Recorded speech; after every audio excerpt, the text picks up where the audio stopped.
Welcome back to 7 News at 6. Anyone who's in the mood for a history lesson can take their pick for more than a few landmarks, but only one is so important that it has an entire city named after it.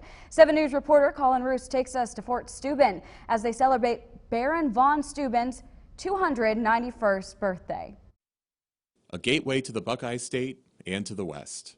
That was the role of Fort Steuben in the late 1700s, and 2 centuries later, it's serving that role once again. These walls may not be the original ones that stood in the Revolutionary era, but they're a living reminder of the small military base to which Ohio owes its early history. So who is the fort named after? We'll let Baron von Steuben himself explain. I was hired in Paris by Benjamin Franklin to come here and train the troops. And so I did that.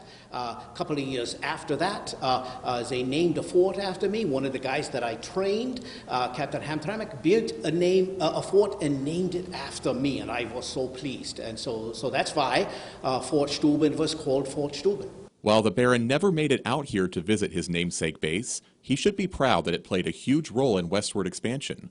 Soldiers stationed there protected surveyors sent by the Continental Congress to map out the hilly land. It was the first time Americans were able to make a home in the Northwest Territory, which included not only Ohio, but Indiana, Michigan, Illinois, and Wisconsin as well. It's vitally important in our national story, but it's also important for our local story as well, So that was then, but what about in 2021? Despite its rustic appearance, it's still one of the main parts of life in modern-day Steubenville. Visitors stroll by in the summer to enjoy the fountain, the seating area, and a fantastic view of the bridge. And for the winter months, the valley flocks to see the nutcrackers that come alive along the walkways. This has really become the catalyst for revitalization of downtown Steubenville. And you wouldn't expect a historic landmark to also be a music destination, but that's the purpose of its downhill amphitheater. Anyone who drives by on Thursday nights in July or August knows every seat is occupied, and the hillside is filled with lawn chairs. It's just a great gift that we can give to the community. They're free concerts. In short, the fort serves much the same purpose today as it did when it was built, a place to let community grow. And Baron von Steuben agrees. I think that my legacy should be peace. The fort was here to keep the peace.